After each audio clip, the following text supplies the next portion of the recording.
post-traumatic stress diagnostic scale test, that's the one that you scored yourself, right? Yes. You sat down and you looked, and the way that one works is that there are 49 questions, right? Yes. And then there's an answer sheet, right? Yes. And then there's a round circle that's filled in for the answer, right? Yes. And again, the validity of that test depends on the person answering that test accurately, right? Right. And so, for example, let's say that the person lied on that test. Let's assume that that's what happened, okay?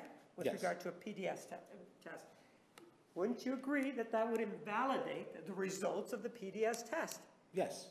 And if it were used for the post-traumatic stress disorder diagnosis, that would be a faulty diagnosis, right? Yes. Because it is used, if you will, as a way to confirm, right? Yes.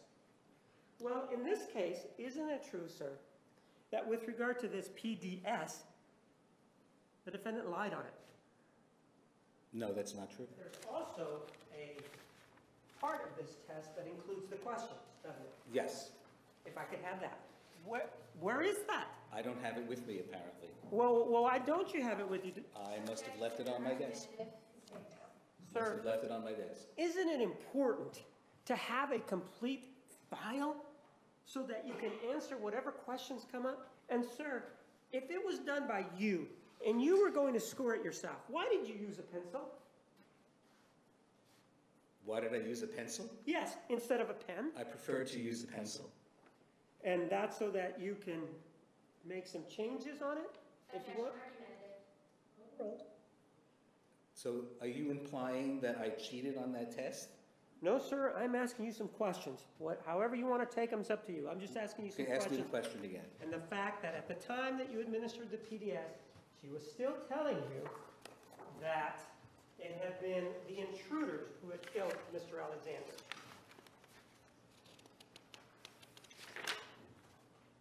Yes.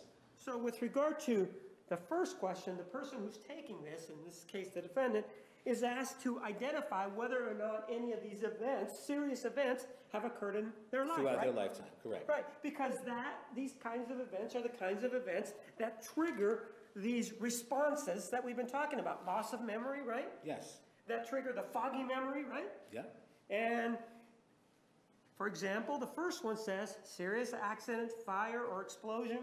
For example, industrial, farm, car, plane, or boating accident. And the defendant answered yes to that one, right? Correct. With regard to number 2, natural disaster, for example, tornado, hurricane, flood, or major earthquake, the defendant also answered yes to that one, right? Yes. Number 3, she's asked about non-sexual assault by a family member or someone you know. When it talks about someone you know, it isn't talking about you. It's talking about somebody the defendant knows, right? Yes.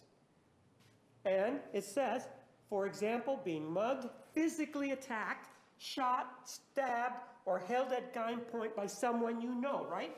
Yes. And she said, with regard to that, yes, right? Yes. And then she says, number 4, non-sexual assault by a stranger, right? Yes. For example, being mugged, physically attacked, shot, stabbed, or held at gunpoint. It's the same question as above, number 3, only this one talks about a stranger, right? Correct. And she answered yes, right? Yes. Number 5, sexual assault by a family member or someone you know, for example, rape or attempted rape. She said no to that, didn't she? Yes. We heard testimony about issues from the defendant previously that she indicated something about a situation. I'm asking you whether you're familiar with a situation where she claims Mr. Alexander may have taken some her clothes off and may have penetrated her. Are you familiar with that? Yes. And you characterized that one as a rape, didn't you? Yes. When we had our interview. Yes. But here, number 5, she says no, it wasn't that, right? Yes. Then this test goes on to part 2, right? Yes. And it is asking the individual who's taking this test, in this case the defendant, a question, right? Yes. And this is one of the guiding questions that determines or substantiates or confirms or helps you confirm the presence of PTSD, right? Yes. And in fact, the way you indicated were that, in your report, were that her scores on the post-traumatic stress disorder scale confirm the presence of PTSD, right? Yes. It says here, if you mark yes for more than one traumatic event in part 1, indicate which one bothers you the most. If you marked yes for only one traumatic event in part 1, mark the same one on the answer sheet, right? Yes. And she's asked about the same 12 questions that we've just gone over, right? Yes. And the one that she indicated was the traumatic event in her life that triggers this post-traumatic stress disorder is what? Why don't you read number 4? Non-sexual assault, stranger. Not somebody that she knows, right? Correct. You said that you reviewed the photographs of the crime scene, right? Yes. And you talked about Mr. Alexander being in that shower, right? Yes. He's not a stranger, is he? No. He's somebody that she knew, right? Yes. And it's talking about that the thing that triggers it for her, this PTSD, is non-sexual assault by a stranger, correct? Correct. But you used it, you just said, knowing that this was a lie, you used it and then concluded that those scores on that PDS confirm the presence of PTSD, even though you've just now told us that this is based on a lie. Perhaps I should have re-administered that test. Because this is one of the foundations for your finding of post-traumatic stress disorder on the defendant, right? Correct.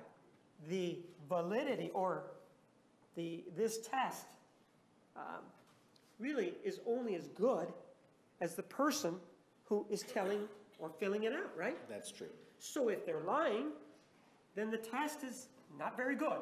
That's correct. And in this case, we do have a circumstance where you know the defendant's lying and she lied on the test, right?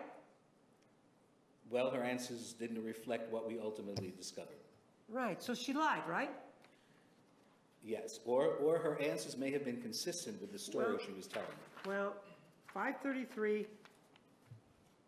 question number 14, the answer, that's a lie. Yes.